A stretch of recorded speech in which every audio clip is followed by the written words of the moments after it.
नमस्कार सेविकाताईंनो, प्रधानमंत्री मातृत्व वंदना योजना या योजनेसाठी तुम्ही अर्ज करत असाल आणि आपल्या लॉगिन आय डीमध्ये ड्यू लिस्टमध्ये ज्या लाभार्थ्यांचं नाव दिसत नसेल त्यांनी काय करायचं आहे, कसं फॉर्म भरायचे आणि एक नवीन अपडेट काय आला आहे PMMVY आणि त्या अपडेटनुसार आपण ॲप्लिकेशन अप्लाय केलं तर सोप्या पद्धतीने आपण अर्ज करू शकणार आहेत। आज मी तुम्हाला लाईव्ह दाखवणार आहे। व्हिडिओ शेवटपर्यंत पाहणे, जास्तीत जास्त आपल्या अंगणवाडी सेविकाताईंना हा व्हिडिओ नक्की शेअर करा, म्हणजे त्यांनाही समजेल।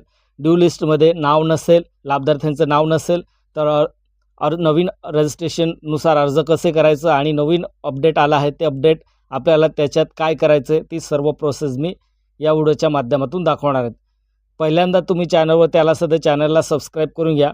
तर बघा, आय डी लॉग इन केल्यानंतर आपल्याला महिला व बालविकास मंत्रालय, ministry of woman child development असं पोर्टल दिसणार आहे। तुमचं ॲप्लिकेशनमध्ये तुम्ही लॉग इन करायचं किंवा वेबसाईटवरती जाऊन सुद्धा लॉग इन करायचं आहे।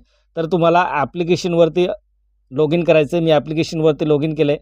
तर या ठिकाणी बघा, ड्यू लिस्टमध्ये 8 दिसत आहे, बेनिफिशरी जे मी अप्लाय केलेलं आहे ते 2 दाखवत आहे।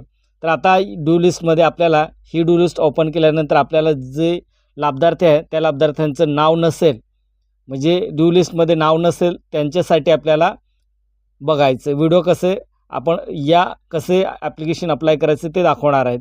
तर न्यू रजिस्ट्रेशन या ऑप्शनवरती तुम्हाला क्लिक करून द्यायचं आहे। न्यू रजिस्ट्रेशन या ऑप्शनवरती क्लिक केल्यानंतर तुम्हाला या ठिकाणी बघा, पहिलं ऑप्शन आहे is the beneficiary employee of the central government, तर हे ऑटोमॅटिक नो येणार आहेत। दुसरं ऑप्शन आहे apply for child. Apply for child म्हणजे पहिलं बाळ असेल तर फर्स्ट चाइल्ड हा ऑप्शन सिलेक्ट करायचं, सेकंड बाळ असेल तर सेकंड हा ऑप्शन सिलेक्ट करायचं आहे। जर अजूनपर्यंत ती लाभार्थी प्रेग्नंट असेल तर त्यांनी काय करायचं, या ठिकाणी नंबर ऑफ लिव्हिंग चिल्ड्रेन म्हणजे मुलं किती जिवंत आहे असं विचारलं आहे। पहिला मुलगा असेल आणि प्रेग्नंट असेल बाई तर 0 सिलेक्ट करायचं आहे। जर पहिला मुलगा असेल, सेकंड मुलासाठी आपण अप्लाय करतो आहे, मुलगी मुलगा, तर आपण या ठिकाणी काय करायचं, आपल्याला जिवंत किती आहे असं विचारलं आहे। दोघं बाळांचा जन्म झाला असेल तर 2 सिलेक्ट करायचं। जर प्रेग्नंट बाई असेल सेकंड गर्ल्ससाठी तर फर्स्ट सिलेक्ट करायचं आहे। तर या पद्धतीने हे नंबर सिलेक्ट करायचे। हे सिलेक्ट केल्यानंतर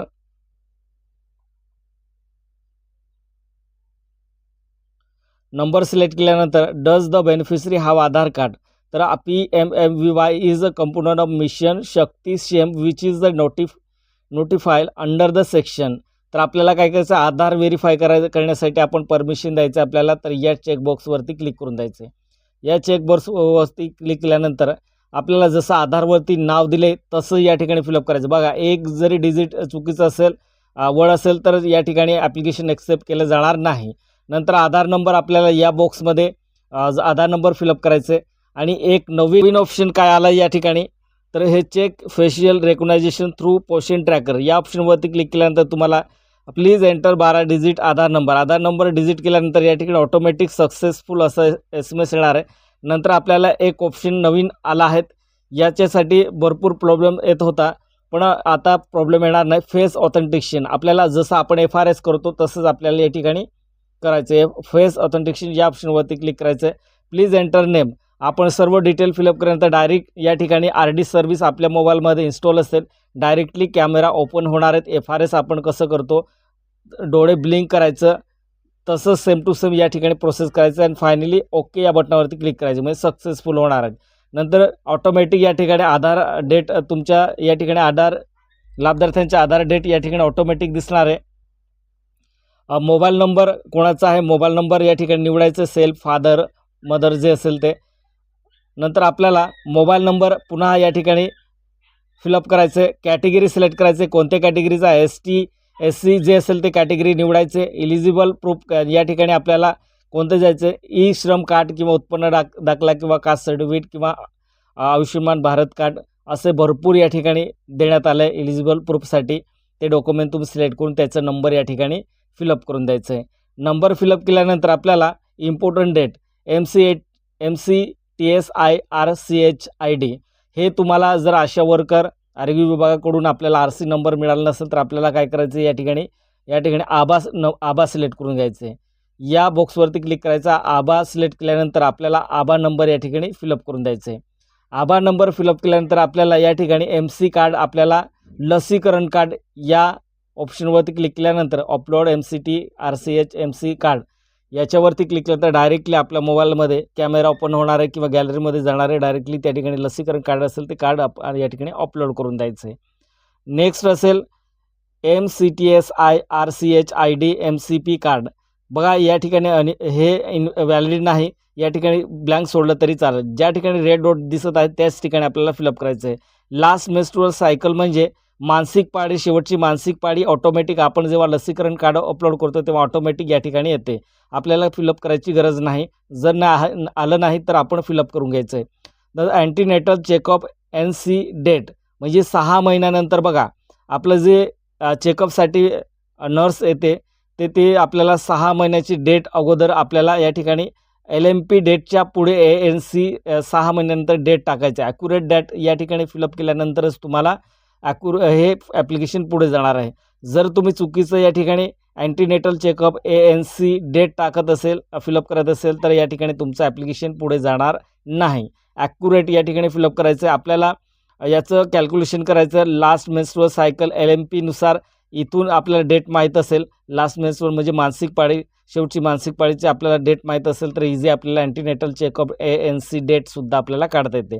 कार्डवरती व्यवस्थित भरलं नसेल, व्यवस्थित असेल तर काय हरकत नाही, व्यवस्थित भरलं नसेल तर आपल्याला व्यवस्थित कॅल्क्युलेशन 6 महिन्याचे कॅल्क्युलेशन करून आपल्याला 180 दिवसाचे कॅल्क्युलेशन करून या ठिकाणी डेट फिलअप करून द्यायचं आहे. नंतर हॅज द चाइल्ड बोर्न म्हणजे आपण या ठिकाणी त्या लाभार्थ्यांचं डिलिव्हरी झालं असेल तर येस करायचं. येस केल्यानंतर बाळांचं या ठिकाणी जन्मतारीखसुद्धा लागणार आहे. जर ती लाभार्थी प्रेग्नंट असेल तर या ठिकाणी 0 केल्यानंतर नो ऑटोमॅटिक येणार आहेत. हे ऑटोमॅटिक आल्यानंतर आपल्याला प्रेझेंट ॲड्रेस या ठिकाणी फिलअप करायचं. प्रेझेंट ॲड्रेस काय आहेत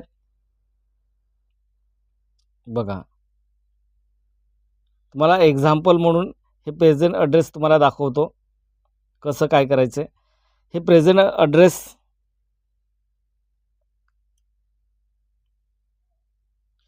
नंतर आपलं या ठिकाणी विलेज निवडायचं, आपलं गावाचं नाव या ठिकाणी सर्च करायचं, पिनकोड नंबर या ठिकाणी फिलअप करायचं. नंतर असाइन फील्ड फंक्शनरी या ठिकाणी आपल्याला या फील्ड कोणाचं आहे ते आपल्याला या ठिकाणी नाव सिलेक्ट करायचं आहे, ऑटोमॅटिक येणार आहे या ठिकाणी.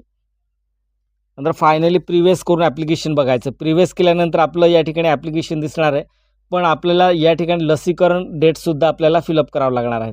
तर बघा या ठिकाणी प्रिव्हियस केल्यानंतर आपल्याला लसीकरण कार्डवरती जी डेट दिली आहे, पहिली डोस, सेकंड डोस आणि थर्ड डोस, जर डिलिव्हरी बाय असेल तर ते डोसचं या ठिकाणी येणार नाही, डायरेक्ट नेक्स्ट लास्ट पॉईंटला येणार आहे. प्रिव्हियस या ऑप्शनवरती क्लिक करायचं आहे.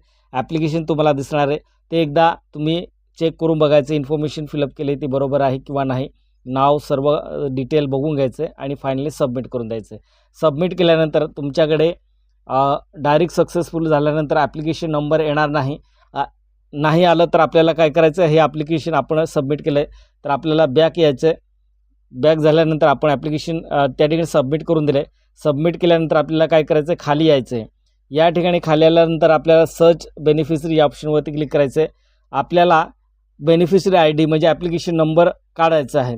तर ॲप्लिकेशन नंबर काढण्यासाठी आपल्याकडे ID नंबर नाही तर आपण मोबाईल नंबर सिलेक्ट करायचा. मोबाईल नंबर सिलेक्ट केल्यानंतर आपण ज्या लाभार्थ्यांचं ॲप्लिकेशन अप्लाय केलं आहे त्यांचं या ठिकाणी मोबाईल नंबर, आधारवरती जो मोबाईल नंबर दिला आहे तो मोबाईल नंबर फिलअप करायचा आणि फेस डिटेल या ऑप्शनवरती क्लिक करून द्यायचं आहे. ते डायरेक्ट तुमच्यासमोर बेनिफिशरी ID नंबर येणार आहे, त्या ID नंबर लिहून घ्यायचं आहे. ID नंबरचा काय फायदा आहे, आपलं एखाद्या वेळेस काय झालं किंवा आपलं पेंडिंगला आहे किंवा नाही, स्टेटस कसं चेक करायचं ते सर्व त्याच्यासाठी आपल्याला ID नंबर लागेल. आणि आपले जे सुपरवायझर डिटेल मागत असेल, सुपरवायझरला द्यायचं असेल, माहिती मागत असेल किती भरलं किती नाही, तर ॲप्लिकेशन नंबर ID नंबर तर तुम्ही देऊ शकतात. आणखी एक दुसरा ऑप्शन आहे,